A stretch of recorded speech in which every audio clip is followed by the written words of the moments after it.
इस वीडियो में हम plunger type fuel feed pump के बारे में डिटेल में डिस्कस करेंगे। सबसे पहले बात करते हैं फ्यूल फीड पंप क्या होता है। फ्यूल फीड पंप का बेसिक फंक्शन होता है फ्यूल को फ्यूल टैंक से उठा करके आगे दूसरे कंपोनेंट में ट्रांसफर करना। जैसे जो पेट्रोल इंजन है तो कार्बोरेटर में सेंड करना, जहां पे करेक्ट प्रोपोर्शंस में फ्यूल और एयर का मिक्सचर बनता है। तो फ्यूल फीड पंप कुछ उसी प्रकार से काम करता है जिस प्रकार हमारे घर में जो टैंक होता है तो टैंक से मोटर पानी को पिक करती है और टॉप पे जो छत पे टंकी रखी रहती है उसमें पानी को ट्रांसफर करती है। तो कुछ उसी प्रकार का फ्यूल फीड पंप भी होता है जो फ्यूल को उठाता है टैंक से, जो कि टैंक बॉटम लेवल में होता है। फोर व्हीलर्स में, टू व्हीलर्स में ग्रेविटी सिस्टम से आता है, यानी बाइक में ग्रेविटी सिस्टम से आता है, इसलिए वहां पे फ्यूल फीड पंप की जरूरत नहीं होती। जबकि फोर व्हीलर में फ्यूल का जो टैंक होता है वो नीचे बॉटम में होता है, तो वहां से फ्यूल को पिक करना होता है और आगे ट्रांसफर करना होता है। आज का जो वीडियो है वो है प्लंजर टाइप, यानी फ्यूल फीड पंप का जो बेसिक एक टाइप है प्लंजर टाइप, उसके बारे में हम डिटेल में डिस्कस करेंगे। इसके विभिन्न विभिन्न कंपोनेंट्स हैं। जैसे यहाँ पे ये इसका मेन चैम्बर है जिसके अंदर मेन इक्विपमेंट्स है। जो चैम्बर है इसमें इनलेट और आउटलेट दोनों वाल्व है। यहाँ पे एक डायाफ्राम स्प्रिंग है, एक प्लंजर है, एक पुश रोड लगी हुई है जहां पे बीच में स्प्रिंग्स है और एक कैम शाफ्ट है। तो ये सभी किस प्रकार से वर्क करते हैं इनके बारे में हम जानते हैं। इस केस में एक कैम जो है हमारी, यानी कैम शाफ्ट के ऊपर माउंटेड होती है। जो कैम है बेसिकली वो कैम शाफ्ट के ऊपर माउंटेड होती है।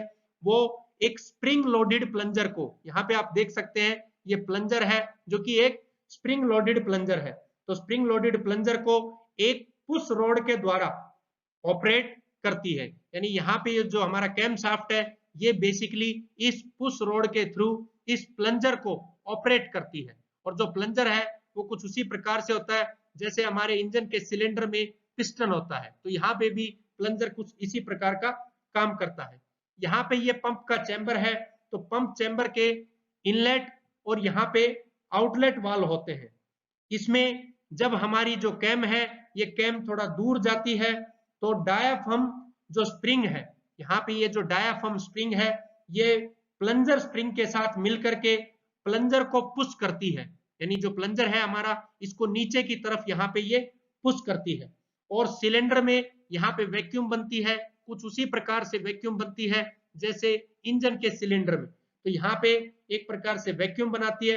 प्लंजर की जो डाउनवर्ड मूवमेंट होगी ये यहाँ पे इनलेट जो वाल्व है इस इनलेट वाल्व को ओपन कर देगी और इनलेट वाल्व जैसे ओपन होगा तो जो फ्यूल है फ्यूल टैंक से सक होगा और यहाँ से ज्यादा फ्यूल की इस केस में एंट्री होगी। यानी ये जो जगह है, ये जो स्पेसिंग है इनलेट वाल्व के थ्रू फ्यूल टैंक से होते हुए ज्यादा से ज्यादा फ्यूल इस सेक्शन में आएगा। जब प्लंजर जो है यहाँ पे लोवेस्ट पोजीशन में पहुंच जाता है तो जो पंप का जो पूरा चैम्बर है ये चैम्बर कंप्लीटली फ्यूल से फिल हो जाता है। एक बार फिर से कैम शाफ्ट की जो है रोटेशन होगी, तो यहाँ पे कैम शाफ्ट की जो रोटेशन होगी तो कैम की जो एसेंट्रिक है इसकी सहायता से प्लंजर को अपवर्ड मूवमेंट मिलेगी। जो हमारा प्लंजर है ये अपवर्ड डायरेक्शन में मूव करने के लिए फोर्स करेगा। प्लंजर की टेंशन के अगेंस्ट और डायाफ्राम जो स्प्रिंग है इसके अगेंस्ट, इससे चैम्बर में कंप्लीटली प्रेशर डेवलप होता है जो कि इनलेट वाल्व को क्लोज कर देता है और जो आउटलेट वाल्व है इसको ओपन कर देता है। आउटलेट वाल्व को ओपन करने के बाद ये अगले कंपोनेंट में हमारा फ्यूल चला जाता है एक प्रॉपरली पर्टिकुलरली प्रेशर के साथ में।